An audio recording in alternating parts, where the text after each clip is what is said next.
Jerry, si Zoe, si Sweetie. Kawawa naman sila, guys. Ayan.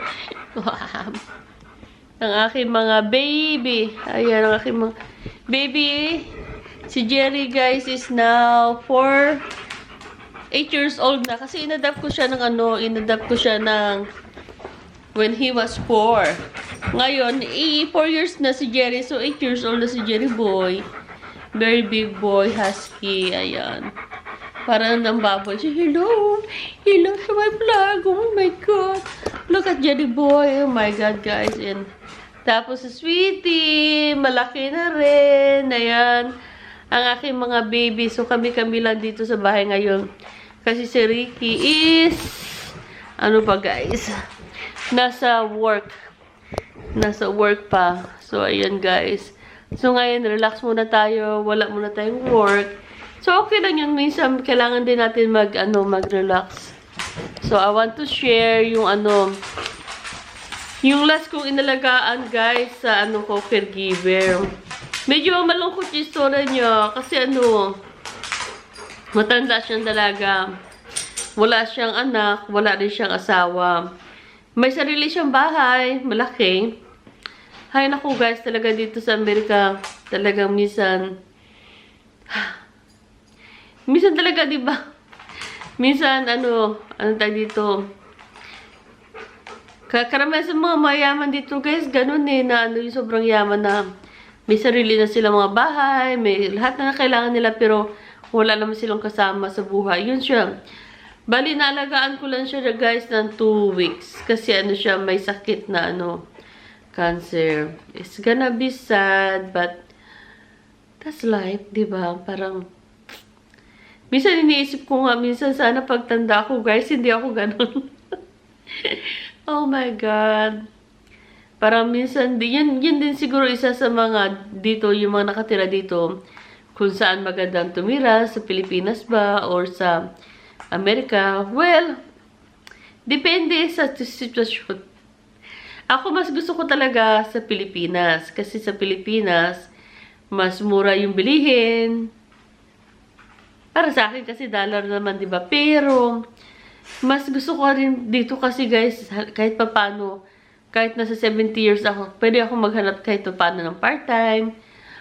Mas madali yung buhay ko dito sa Amerika. Parang, mas dito, parang mas secured. Secured yung mas secured yung natin dito, guys, yung pamumuhay natin kaysa sa Pilipinas. Kasi sa Pilipinas, mas maganda lang siguro sa Pilipinas kung halimbawa, meron ka talagang pensyon kada buwan, yun talaga yung babachitrin mo. Pero yung wala kang yung ibang income, medyo mahirap. But, we'll see kung ano yung magiging natin, plano in the future. Bahala na si Lord, di ba? Kung anong plano niya sa atin in the future. Yun nga yung huli kong pasyente, guys, So, sandali lang siyang na inalagaan ko 2 weeks silang namatay din. But, it's okay, that's life. So, i-continue lang natin yung vlog, guys. I'll see you next time. Bye! Hi, vlog! Hello, welcome back to my channel. It's me, Anna, live here in America. Ayan, guys. So, good afternoon and good morning, guys. So, this is my day 3. What that sound? Huh? Parang, I heard a weird sound. Siguro ito parang water dispenser. I don't know what happened. Weird. Oh well. Siguro tanggalin na lang natin yung Kasi parang naman dyan, wala masyadong gamit din. Siya sa ayun, I don't know. So, tinanggal ko muna siya. So, today, it's Monday. Ayan, lulutuin ko itong pagkain ng aso. Ayan, isang bag siya, guys. Hinahati ko to. This is good for 3 or 4 weeks. Ayan. Minsan ko to siya. Ngayon, ilalaga ko lang siya ngayon. Tapos, Ayun, ang daming lettuce. Napakadaming lettuce, guys. Ayan. Kasi nung pumunta kami Pilipinas, parang nagdadala ng pagkain yung daughter-in-law ni Ricky. So, ang daming lettuce. Yung iba nasira. Anihin ko lang yung iba. Tatanggalan kasi alam nyo na, bawal magtapon ng mga pagkain, lalo na ngayon is we're in the middle of crisis. Kasi ito, mayroon din siyang repolyo. Igigisa ko na lang to siya, guys. Tapos, ito yung may konti kaming kalamansi na harvest nung nakaraang ayan. I-juice natin siya. And look, this banana. Napakahaba, guys, ng banana dito. Ayan, This is from, I think, galing to ng, I don't know kung saan galing. Ecuador, yan, Ecuador. And then, yeah, gumawa din ako ng juice. Ano naman to? Masarap to, guys. You have to try this. Dahil na gusto mag-lose ng weight. So, giners ko siya, lemonade.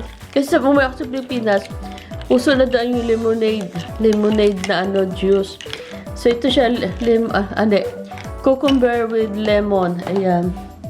Maganda yan, guys, lalo na sa mga nag-lose ng weight. So, cheers, guys! Life is too short. Enjoy!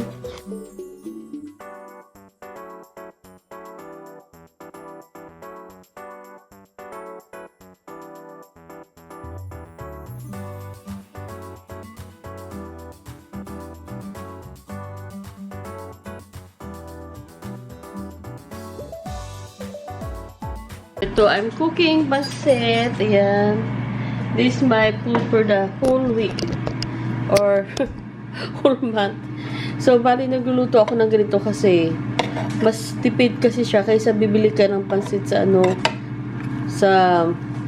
sa mga restaurant. Tapos, ang mahal.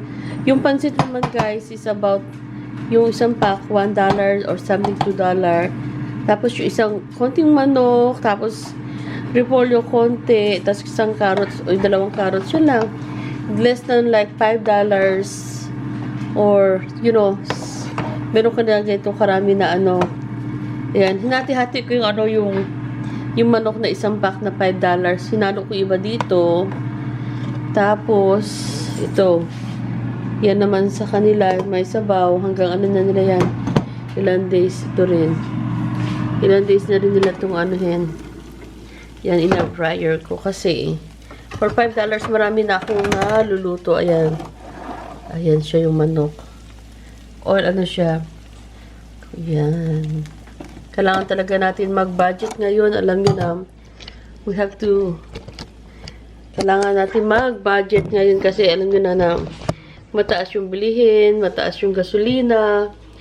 So, talagang higpit tayo ng guys, sinturon. Kumbaga is ganitong mga panahon, di ba? We have to spend our money wisely. Kasi hindi habang buhay malakas tayo, guys. Hindi habang buhay may pera tayo. Hindi habang buhay may trabaho tayo. And then you have to save for your future. Kasi di ba? Hindi naman lagi nandiyan yung asawa mo o yung kapatid mo or sino pa natutulong sa iyo. Kung meron man, you have to save talaga kasi. And then, invest for something like, buy a small, something you have to, save and invest. Kumbaga, this time of, lalo sa panahon ngayon, pataas yung bilihin.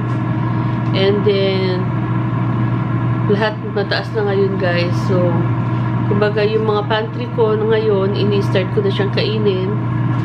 Inunti-unti ko na kung ano din yung mga nasa freezer. Inunti ko na rin siya niluluto. So, ganun ka. Tapos ngayon, instead na mag-gym sana ako, sinisave ko na lang talaga yung gas doon sa yung kumbaga kung kailan ko ba talagang umalis ng bahay o hindi. Kung hindi, kasi dito naman pwede naman ako pwede ako magsumba or pwede naman akong pwede naman tayong magsumba or pwede naman tayong gumamit ng treadmill or maglakad sa sa neighborhood to lose weight. Tapos sometimes I make it salad, I make fruits, chia-chop ko siya, tapos nilalagyan ko siya ng yogurt o kaya nagjujuice ako. Mas healthy pa yun, guys. Instead of buying, sometimes bibili ako ng Starbucks siguro once. Dati, almost every week, ngayon siguro once in a blue moon na lang. Talaga, ako na mismo gumagawa ng sarili kong kape ngayon. Tapos, juice, ako na rin ang nagjujuice para save. So, yun guys, I hope you have all safe and have a blessed day. Pasensya na kayo sa tsura ko ngayon kasi medyo I'll just start cooking. Ayan, katapos ko lang mag-cooking and then, yun lang, save lang, just mag-save lang tayo for today or for, for the future. Kasi hindi natin malalaman ang panahon guys. So,